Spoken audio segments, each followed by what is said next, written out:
Hello, beloved of the Lord. This is Bev Potter. It is Saturday, October 27th, 2018.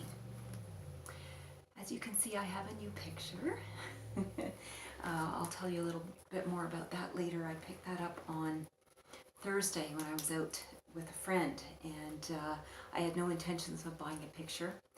And I ended up buying frankincense and myrrh as well, and I had no intentions of buying that either, but I really felt strongly led to do so. And okay, I'll quickly tell you what verse I got to go with that picture. To me, it looks like a waiting bride. It looks like she's hot and she's still exposed to the elements. And the verse that I got to go with that is Revelation 7:16. The sun will not beat. Okay, we have to give context to that one. This is the great multitude standing before the Lord. And, sorry, here we are. Okay. The great multitude in white robes. It says, they are before the throne of God and serve him day and night in his temple, and he who sits on the throne will spread his tent over them. Never again will they hunger, never again will they thirst. The sun will not beat upon them, nor any scorching heat. For the Lamb at the center of the throne will be their shepherd. He will lead them to springs of living water, and God will wipe away every tear from their eyes. Now that is the verse that I got to go with that picture, because in particular that she seems like she's still exposed to the heat. And she's not yet fully covered by the Lord and protected from that. So what I thought was interesting, okay, so we got that at a little thrift store. My girlfriend is quite a big thrifter and very good at finding deals, but I was just drawn to that picture immediately. And I didn't buy it right away because, it was more than I wanted to spend. And then as we left, my friend noticed on the door that it said 25% off on framed prints or whatever, and so I thought, oh, well, maybe I'll come back later, and I did feel that I was supposed to, so I did come back later. So then we went to a store that was right next door, Planet Organic, and she just wanted to get a snack, so I thought, well, I haven't had lunch, so I'm going to grab something too. Went and got a salad, and went to pay for it, and I couldn't find her. She had already paid for hers, and she had disappeared. So I ended up walking through the store and found her looking at frankincense. And that perked my ears up because I think frankincense is pretty cool. So I was listening to the lady explain to her about how to burn frankincense and things, and so that was very interesting. So we went and looked at like the actual frankincense, the little tablets of frankincense, and I really felt drawn to buy the frankincense and myrrh. It was mixed in a bag, to the point where I really felt like a spiritual presence. It was like, this is important. You need to get this. So I got it. And when I came home and looked up the verse that I'd gotten for the picture, that is from Revelation 7. So it talks about the sun not beating upon her any longer or any scorching heat. And then the next thing is obviously Revelation 8. It says, when he opened the seventh seal, there was silence in heaven for about half an hour. That's something that perked my ears up as well. And I saw the seven angels who stand before God, and to them were given seven trumpets. Another angel who had a golden censer came and stood at the altar. He was given much incense to offer with the prayers of all the saints on the golden altar before the throne. The smoke of the incense, together with the prayers of the saints, went up before God from the angel's hand.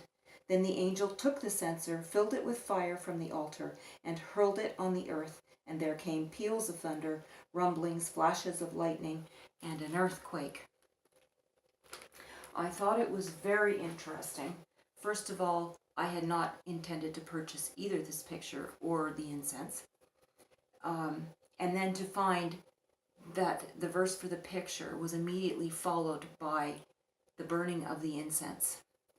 And I don't know why, but it seems that the Lord has had me act out a number of things from the Bible, including, I mentioned back in 2017, the Firstfruits Offering. I felt that he was telling me that he needed a Firstfruits Offering and that he wanted me to do it. And I was going to do it at home, but he made it clear it had to be before the congregation. And through the whole service, I never saw an opportunity. And I said, Lord, if you want me to do it, you got to make a way. And so then, uncharacteristically, the speaker just fell down on his knees and started to pray. And the Holy Spirit said, okay, that's your opening. He sets the example for the congregation. You can go up there and pray now, which I did. And so I just prayed what the Lord gave me and fell on my face, and the peace of God covered me. Yeah, and that was it. The young man did not understand what was going on and made a judgment against me, but quickly realized that the peace of God was so strong there that it probably wasn't a good idea. So bless him. I don't know why.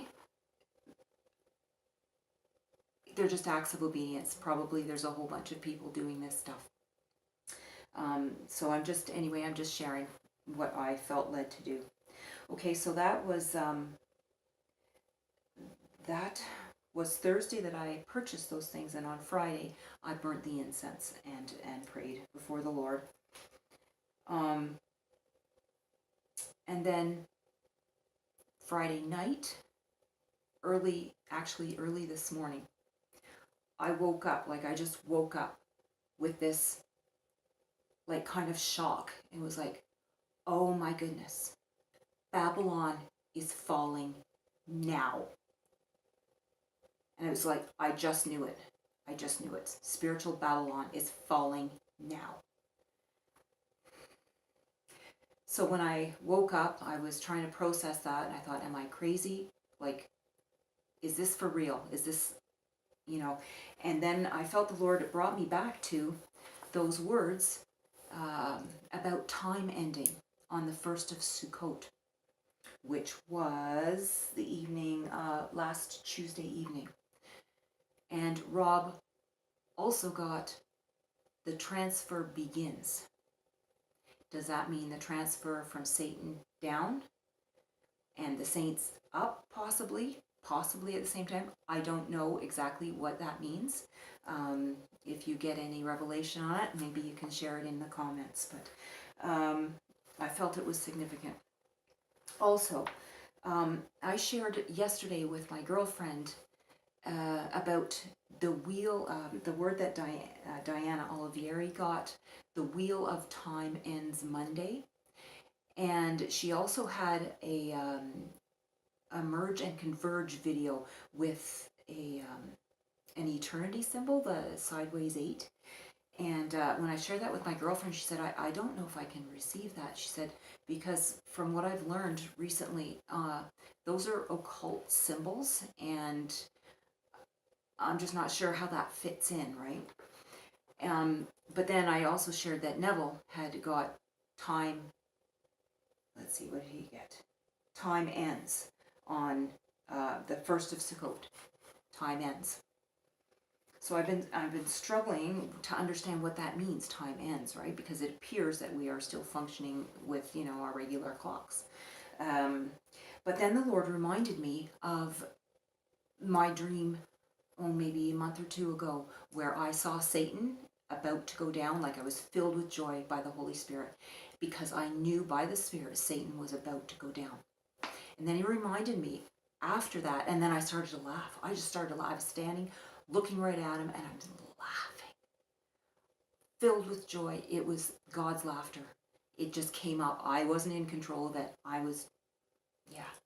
It was great. But anyways, he looked at me, didn't say a word, and then I saw him shrivel up like an old man, and he turned around and he went into his cubicle. That's how God pictures it for me, of him going into his other dimension. It's the second time I've seen that cubicle.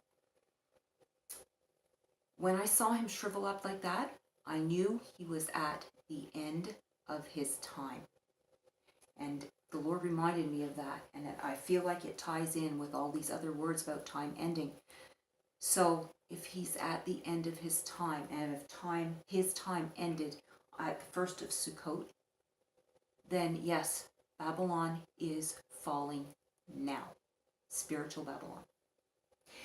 And when Rob's got the transfer begins, it's a process. Now, in the Bible, it says that Babylon falls in a day. When God metes out judgment, it's a day for a year principle. So when he says, okay, 1 day equals 1 year. So this is the day of the vengeance of our God. That means this is the year of the vengeance of our God. Okay, so when he says Babylon falls in 1 hour, 1 hour is 1/24th of a day. Okay, so a day means a year. So 1/24th of a year is 15 days. So Babylon falling in 1 hour converts to 15 days. There are 15 days between the first of Sukkot, which is a full moon, speaking of the fullness of time, and the new moon, which is a day of darkness. Okay, that I think is all I wanted to share. Yes, I did get a dream about darkness. I'm not going to share it on this video. I have a lot to share. I'm trying to sort through it. I'm trying to make it make sense. So I'm going to do that as soon as I can. I hope I'll put another one out tomorrow. But I want to leave it with Babylon is falling now. That's it for this video. Okay, so God bless you. I love you. And yeah, pray for me because this is so out there. But I really believe it's God. So I mean, we're gonna find out. But I feel it's really important that I share what I get, and I just ask you to take it to the Lord and seek Him on it. Let us lean not on our own understanding. Let us in all our ways acknowledge Him and allow Him to bring the revelation, the understanding that we need for each thing. And yeah, we're all in this together. We are all seeking truth. So God bless you in that, and me, and we shall continue to move forward. So God bless you and keep you and make His face to shine upon you. Love you lots. Talk to you soon. Bye-bye.